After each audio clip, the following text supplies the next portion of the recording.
ช่วงนี้ก็ถือว่าอากาศเนี่ยเริ่มหนาวแล้วเนาะถ้าหากว่าไผที่อยู่เชียงขวาง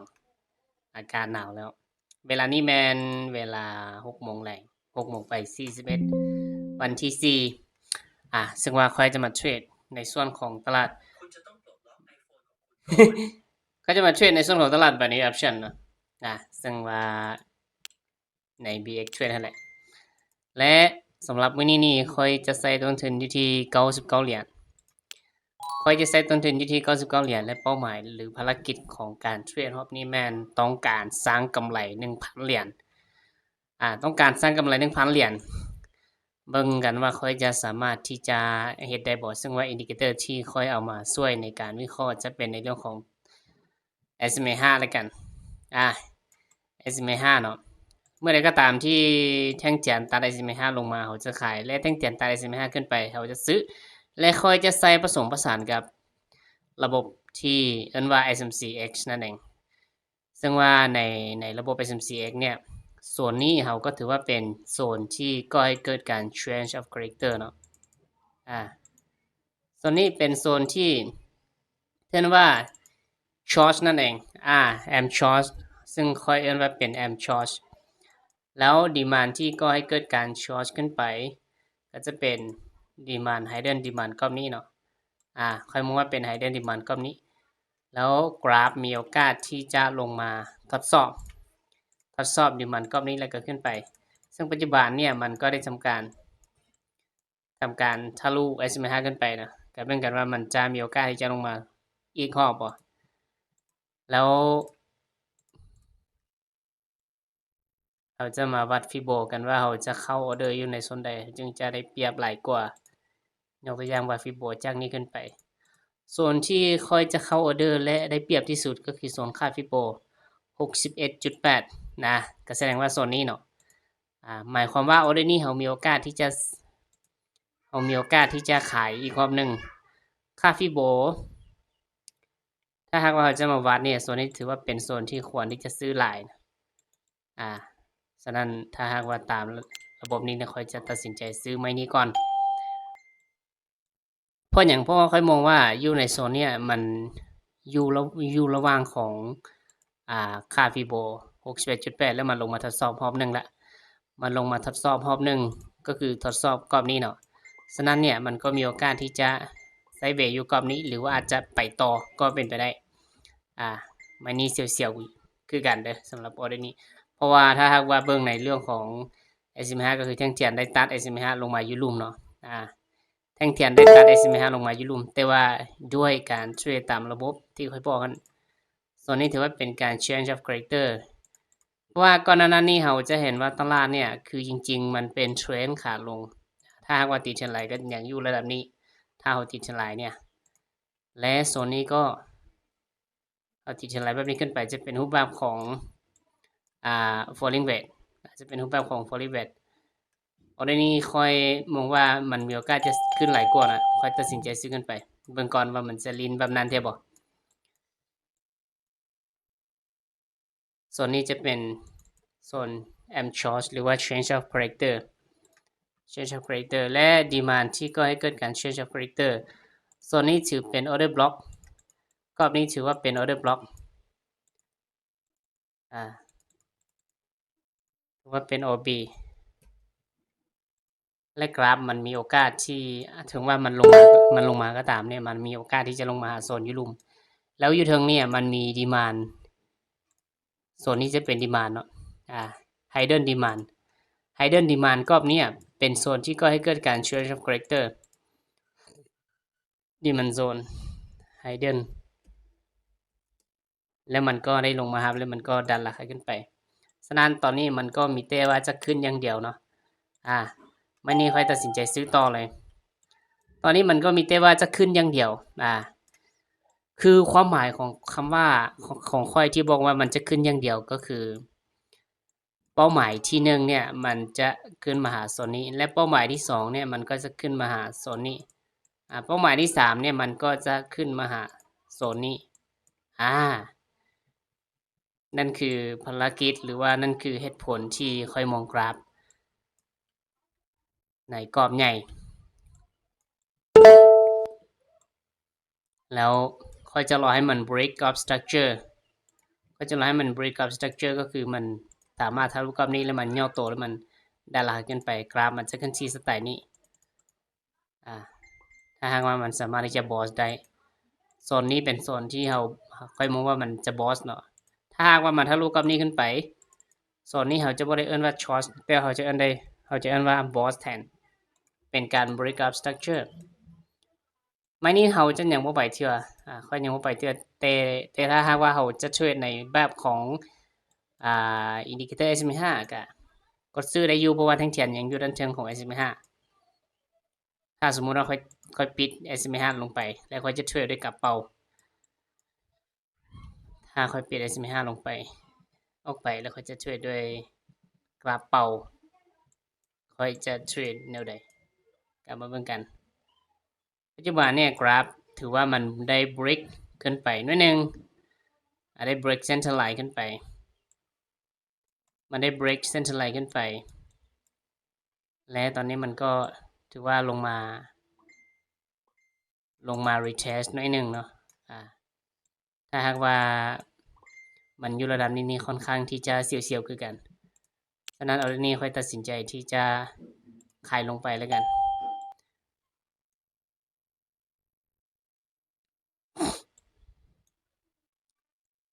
ถือว่าเป็นออเดอร์ที่เรียกว่าเสี่ยวเหมือนกันเป็นออเดอร์ที่เสี่ยวเหมือนกัน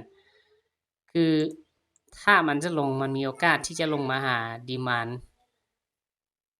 ลงมาหากรอบนี้เนาะดีมานด์กรอบนี้จากการที่ค่อยมองมันมีโอกาสที่จะลงมาหาดีมานด์กรอบนี้เพราะว่าดีมานด์กรอบนี้เมื่อกี้มันลงมามันเป็นเพียงแค่สร้าง inducement ซื่อๆ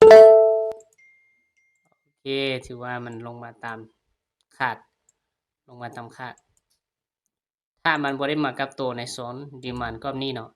ดีมานด์กรอบนี้มันมี breaker block มันจะเป็นทั้งดีมานด์และจะเป็นทั้ง average และจะเป็นทั้ง breaker block อยู่ในโซนนี้ฉะนั้นกราฟมันก็มีโอกาสที่จะกลับตัวระหว่าง2กรอบนี้ระหว่างดีมานด์และก็ระหว่าง order block ไม่นี่บ่ทันไปกาบ่เป็นหยังว่าสิซื้อนะแต่บ่ทันไปก็เลยเบิ่งก่อนว่ากราฟมันจะกันที่แบบใด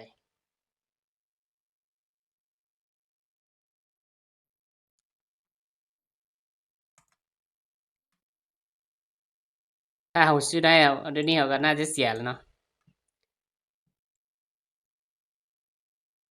เดี๋ยวมาเบิ่งกราฟภาพใหญ่ว่าภาพใหญ่เนี่ยมันเป็นอะไรคือโดยภาพใหญ่เนี่ยมันเป็นเทรนด์ขาขึ้นเนาะกราฟมันเป็นเทรนด์ขาขึ้นแบบนี้โดยภาพใหญ่ถ้าเราจะตีกราฟภาพใหญ่มันเป็นเทรนด์ขาขึ้นแต่มันได้ break ลงมาได้ทะลุเส้นนี้ลงมาก็แสดงว่ามันก็มีโอกาสที่จะลงมายาวนั่นแหละถ้ามันสามารถที่จะทะลุแนวรับกรอบนี้ได้มันก็มีโอกาสจะลงมายาวไม่นี่ค่อยบ่ทันเอาเดี๋ยวนี้บ่ทันปัจจุบันเนี่ยมันลงมาลิ้นกับโซนของ order block ก็คือโซนที่ค่อยบอกนั่นแหละใครก็เลยตัดสินใจซื้อนะแต่ว่าไปบ่ทัน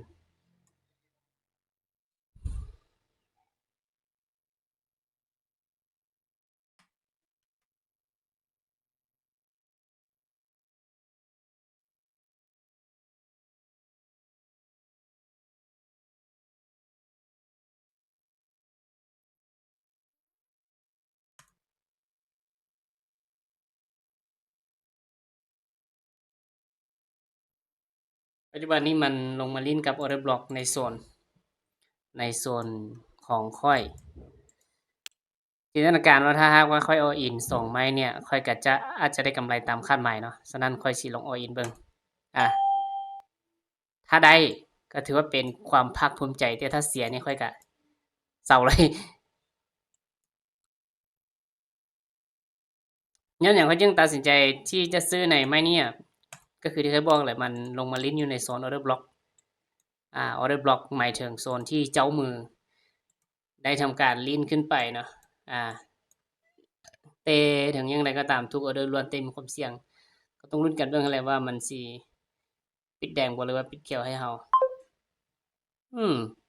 ถือว่าเสียเนาะแสดงว่าค่อยเสียไป99เหรียญค่อยสิลงเกมบัดนึงก่อนค่อยเสียไป99เหรียญอันนั้นค่อยจะเอาเทรนอยู่ที่199เหรียญมาเกก่อนคือที่บอกนั่นแหละตลาด binary option มันเป็นตลาดระยะสั้นฉะนั้นเนี่ยการเทรดระหว่างแท่งเทียนต้องแท่งเทียนเนี่ยมันเป็นอีหยังที่แบบความเสี่ยงสูงอันนี้ก็จะซื้อต่อไปออเรนนี้ก็จะซื้อต่อไปคือจริงๆออเดอร์เมื่อกี้นี่มันควรที่จะซื้อนะแต่มันพัดลงมาปิดแดงมันควรที่จะปิดเขียว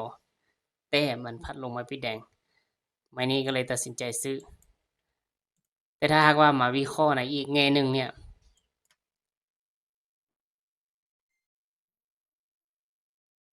มันเป็นอีหยังที่เฮ็ดให้เข้าใจว่าโซนนี้ตลาดเนี่ยมันมีโอกาสลิ้นสลับกันเนาะแต่จริงๆมันหลายกว่านั่นเองได้ทุนกลับมากำไรอยู่ที่90เหรียญเอาทุนมาแก้อัตราส่วนได้อยู่ที่ 80% แต่เนื่องจากออเดอร์เมื่อกี้ค่อย all in ก็เลยพลาดไปถ้าค่อย all in อีกไม่นึงเนาะไม่นี่สมมุติไปบ่ได้บ่เป็นหยังเป็นออเดอร์ที่เสี่ยงเหลือเกินสมมุติว่าค่อยจะเทรดตามเทรดไลน์โดยเฉพาะเนาะกราฟมันลิ้นอยู่ในกรอบนี้แล้วปัจจุบันเนี่ยมันลงมา retest แนวรับมันลงมา retest แนวรับมันก็มีโอกาสที่จะลิ้นอยู่ในรูปแบบนี้ลิ้นอยู่ในรูปแบบนี้เนาะก็เบิ่งกันว่ามันจะลิ้นในแบบนี้แท้บ่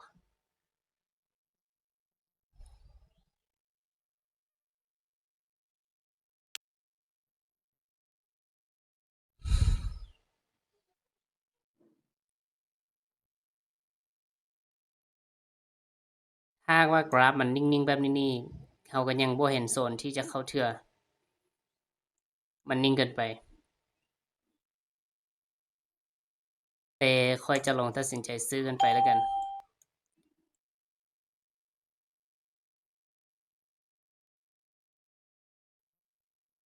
เหตุผลที่ค่อยตัดสินใจซื้อเนี่ยค่อยมองว่าแท่งเทียนกรอบนี้มันมี fair value gap อยู่และส่วนหลายวอลุ่มในการซื้อขายในกรอบนี้เนาะวอลุ่มในการซื้อขายในกรอบนี้ถ้าหากว่ามันส่วนหลายเนี่ยถ้าหากว่ามันเกิดแท่งเทียนแดง1แท่งมันมีโอกาสเกิดแท่งที่2และแท่งเทียนเขียวมันก็เช่นกันถ้ามันเกิด1แท่งเขียวมันก็มีโอกาสเกิดแท่งที่2กำไรอยู่ที่450เนาะแสดงว่ายังบ่ทันได้ครึ่งเลยเพราะว่าเป้าหมายของข้อยคือต้องการกำไร 1,000 ถ้าค่อยเอาอินไม่นี้อีกค่อยจะกำไร 1,000 อย่างแน่นอนแต่ความเสี่ยงสูงเหลือเกินกรณีแบบนี้โอเคตัดสินใจไปเลยขายโวลุ่มในการซื้อเนี่ยมันบ่หลายปานใดจังหวะนี้โวลุ่มในการซื้อมันบ่หลายปานใดมันอยู่ในระหว่างวอกแวกเนาะมันอยู่ในระหว่างวอกแวกฉะนั้นค่อยก็เลยตัดสินใจขายและแท่งเจียนเขียวเนี่ยส่วนหลายถ้าหากว่ามันเกิดประมาณ3แท่งมันจะต้องปิดแดง1แท่งนั่นเป็นสัญชาตญาณนะเต้จังว่าแบบนี้นี่ค่อยขอบอกว่าวอลุ่มในการซื้อขายเนี่ยมันโคตรน้อยเลยวอลุ่มในการซื้อขายมันโคตรน้อยเลยฉะนั้นเนี่ยการเทรดรูปแบบนี้มันเป็นจิตวิทยาอย่างหนึ่งเนาะตอนนี้แม่นค่อยได้กำไรตามคาดหมายแล้วอัตราส่วนอยู่ที่ 90% ฉะนั้นค่อยก็สิหยุดเพียงเท่านี้ต้นทุนจากที่ค่อยใช้มาแม่น99เหรียญแต่ว่ามันเสียไปและค่อยเอามาอีก199เหรียญและก็ได้กำไรไปก็ถือว่าค่อยจะหยุดเพียงเท่านี้ละกัน